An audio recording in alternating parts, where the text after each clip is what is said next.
A very good day to you, ladies and gentlemen. Welcome to another episode of the Candy Talk here on Herman Manyora's YouTube channel. My name is Evan Sukinyi. It's always my pleasure to have you on board on Kenya's most comprehensive political and public governance analysis show. This fine morning, I'm joined here by Wakili Willis Otieno, who is also the deputy party leader of Safina party. Wakili, good morning. Good morning. How are you? I'm fine, thank you.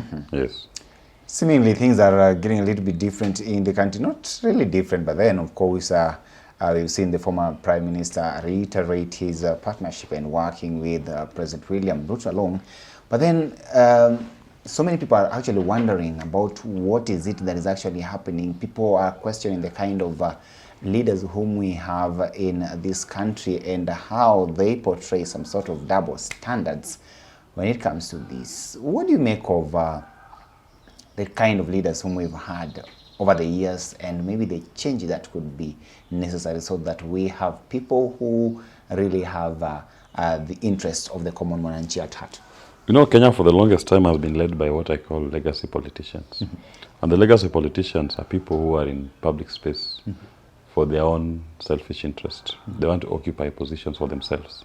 That is why if you look at that 10-point agenda that was set up, the number one agenda item is NADCO report. And the main thing in the NADCO report is positions for politicians, creating positions for Wakubwa.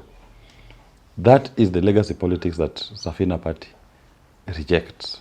As we are creating a space where public service and leadership should be about offering leadership to the people. It should be about the interest of the people, not politicians. And we do not need to create any positions for any big man. And we need to find a way in which these traditional politicians, the legacy politicians, we can do away with the system that they've imposed upon us all these years. And we need a political culture that focuses on the common good, the best interest of the Kenyan. That is the type of politics that Safina party we believe in. And sometimes people ask us if we are going to do it on our own. Yes, we'll do it on our own with the people of Kenya. We will be very focused in terms of changing the political culture and practice of this nation. Because what we witness today, somebody says this, William Ruto calls Raila Mchawi, the next day, my brother. So you wonder, what is that is bringing them together? What's the ideology that brings them together? Because if they were ideologically in sync, they should have been together from the beginning.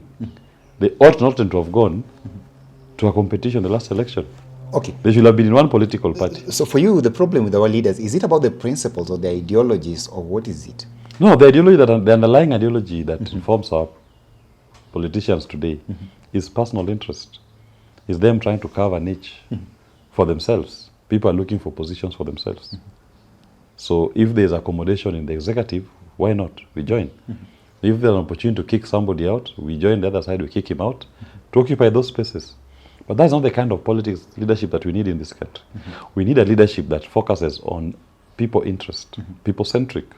And I say, if you look at Kenya Kwanza and now ODM, what brings them together? What's that common good that brings them together? I cannot see it. I cannot see where they are ideologically together. So it can only mean that their coming together is purely informed by a desire to share positions, the spoils of the executive amongst themselves. And you have seen them doing it.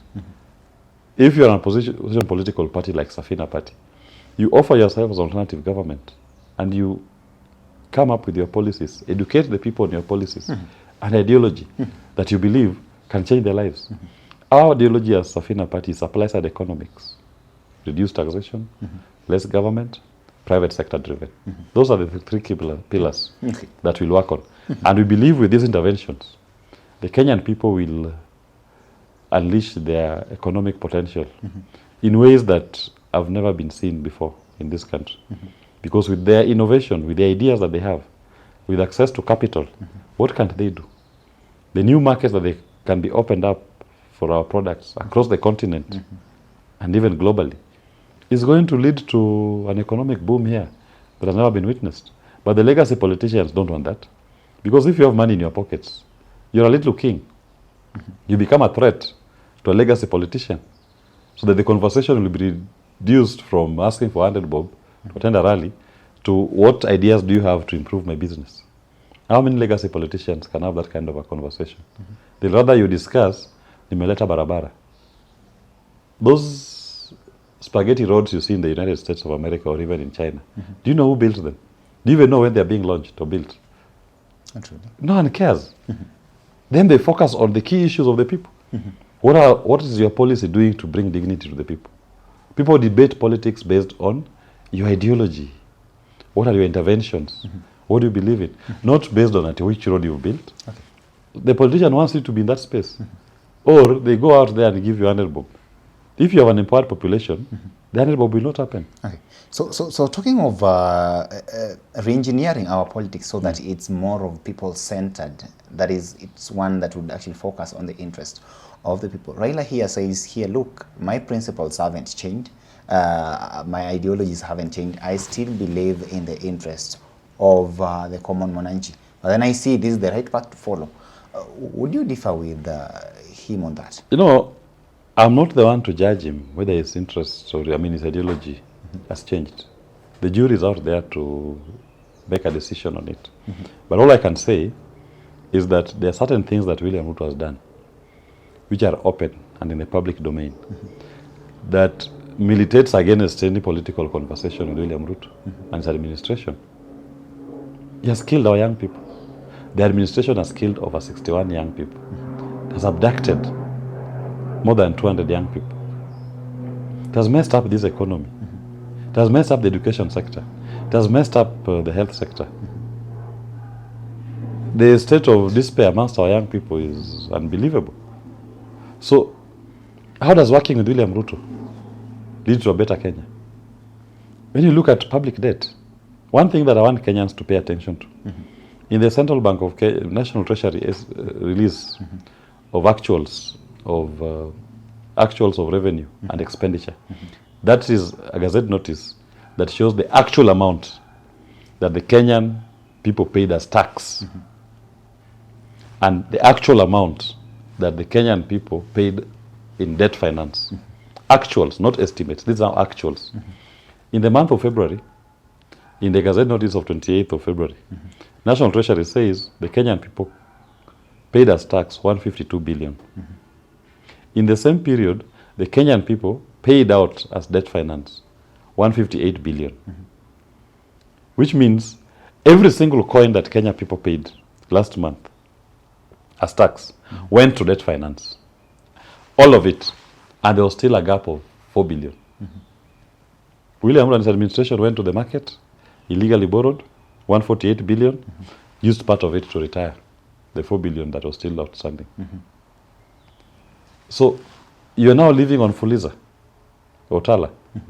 Because if all your collections are going to debt finance, a prudent administration will ask, what is this debt that I'm paying for? When Ruto came to office, the debt was around 9 trillion. Now it's 11 trillion.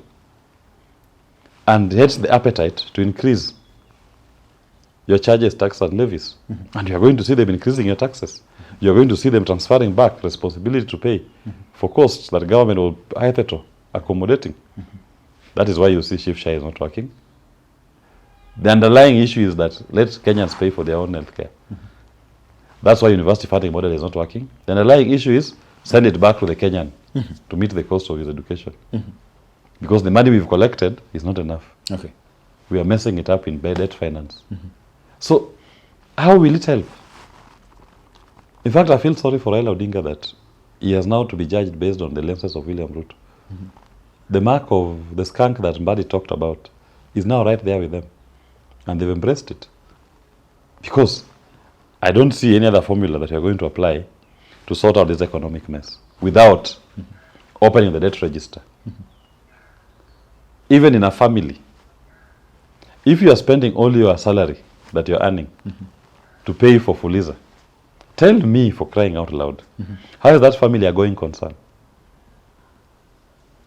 Now it means you start telling your children, go and eat in the neighbors. Okay. Find your way of meeting your basic needs before you come home. That's what government is doing to you.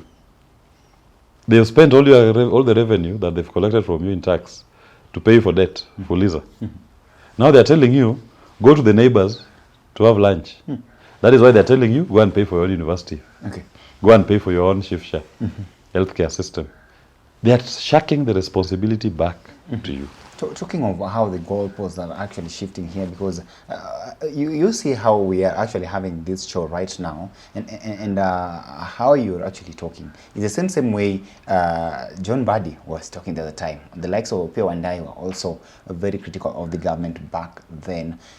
My question would be, what would be the difference, and how do we actually re-engineer this kind of politics in the country, so that a few years from now we don't look back and say, Wakili, look, it is on record that you said this. Why is it that you've changed? So how can we get there? There's a big difference between me and legacy politicians. I'm not a legacy politician. Those are legacy politicians. To them, they're in politics for position, to get positions for themselves. I'm not in politics to get positions for myself. Me, I'm very clear. I'm in this space to make sure that we have ideology-based politics that is informed by the common good, the best interest of the people. And I'm telling you, the ideology we're running on, supply-side economics. But we agree that we are not there as a country right now. Who said we are not there? I witnessed the Kenyan people in their numbers come out on the 25th of June and do an ideology-based demonstration that was informed by an idea, not politicians. Not their tribal divisions. But it was issue-based demonstration so in that numbers was Kenyans, yeah, that have never been seen before. So the same Kenyans are the ones that I talk to. I'm not addressing the legacy politicians. And I'm telling Kenyans, because ultimately power resides with the people. I'm advising Kenyans and trying to encourage them that let's build on what they started on 25th of June. That even in terms of choosing our leaders, it should be on issues, on your ideology.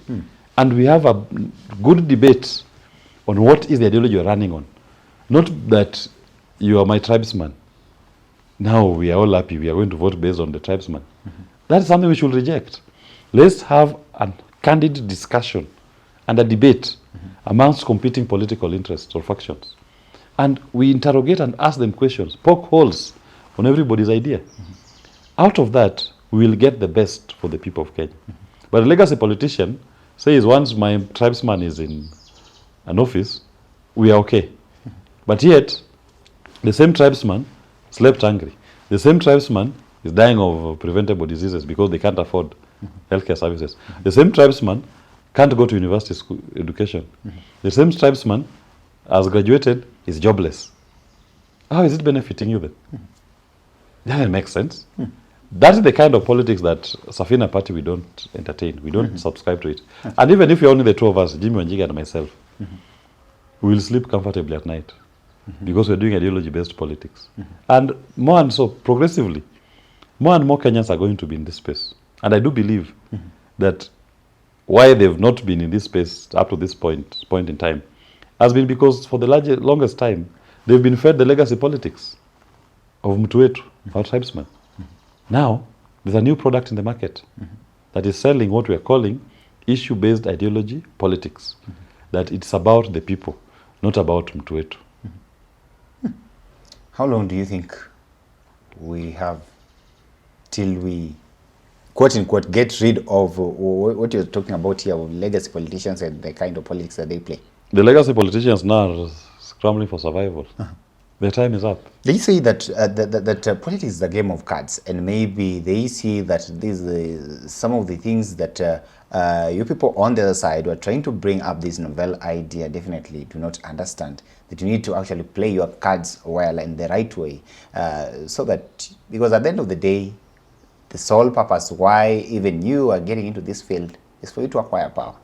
So for them, sometimes it's not about even the end. For them, it's the end justifies the means. It's not about, I'm not in this space to acquire power. Power to what end? Power without control is nothing. How are you going to change the lives of the people without acquiring power? I'm not here, so my quest is not to acquire power. My quest is to impact on people's lives positively.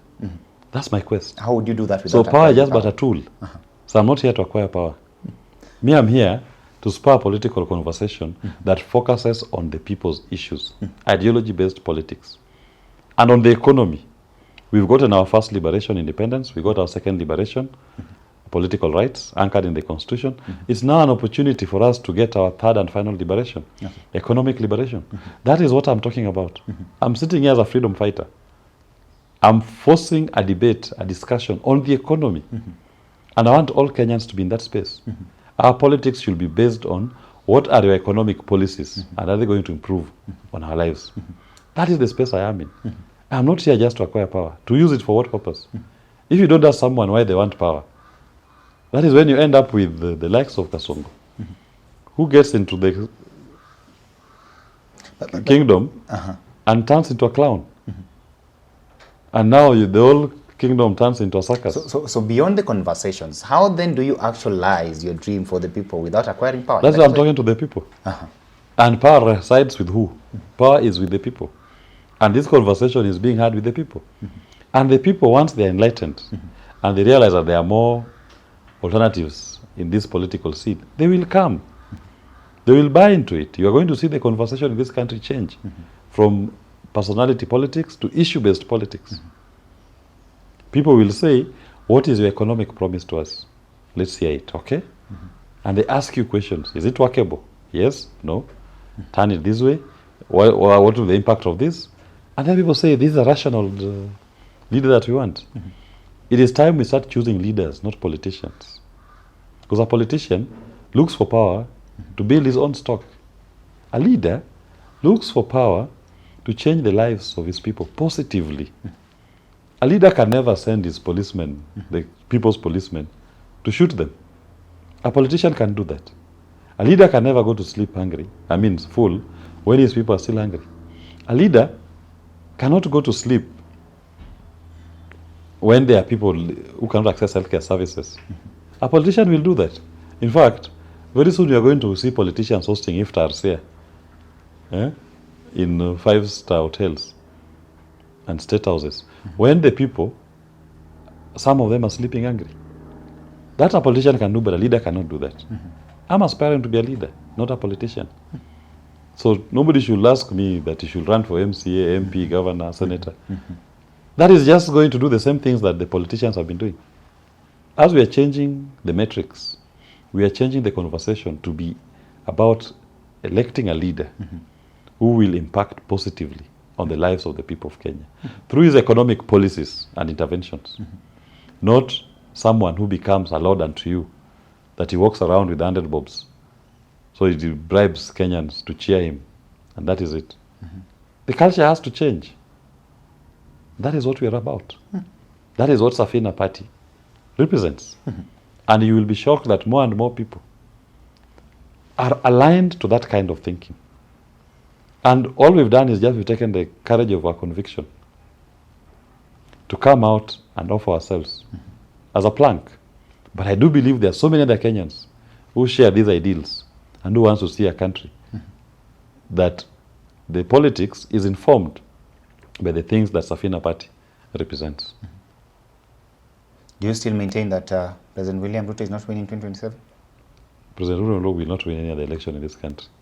His only stock is to hope that the life support Raila has given him will last until the next election. Because William Ruto is on Raila Odinga's life support. If Raila Odinga removes that life support from his nose, what will he run on? Was this the whole idea about getting rid of legacy politicians? What was largely said back then by your party leader of Fagia Wote, kind of? I saw such kind of a narrative back then. Yeah, we were very clear. Fagia Wote. That was our mantra in 2022, and we still hold it. Fagia Wote. Okay. It's about removing the entire system and bringing a complete overhaul. Because we are 50 million Kenyans here. Within this matrix of 50 million Kenyans, there are people who believe in the things that we believe in. We've tried the legacy politics for the last 60 years. What has led us to? We are in this mess. That all your money that you pay as tax goes to debt finance. Then you go and borrow more. Then the government comes back to you and increases your tax charges and levies. Government refuses to meet certain social obligations. Transfer the obligation to pay to you. That's what 60 years of legacy politicians has given us. Okay. You lose nothing by trying something new. And the something new we are telling you, let's elect leaders now. Let's start a conversation with the leaders who are going to give you an economic promise. And you debate with us. You ask us. Test our ideas. We don't want sycophants. We want critics who will test our ideas, challenge them, and we debate. Because from that debate, the idea is only refined. When it is served on the people of Kenya, they benefit more. That's all we want. But if you want legacy politics, they are there. In plenty. Ladies and gentlemen, this has been a good conversation here with Wakili Willis Otieno, who is also the Deputy Party Leader of Safina Party and as well as a constitutional lawyer. Allow me to stop this conversation at this point and time. You can weigh in and tell us what you think about what we've just discussed here. Till we have this conversation again, have yourself a lovely day. Thank you for watching. Thank you for being part of this family. My name is Evans Okinyi.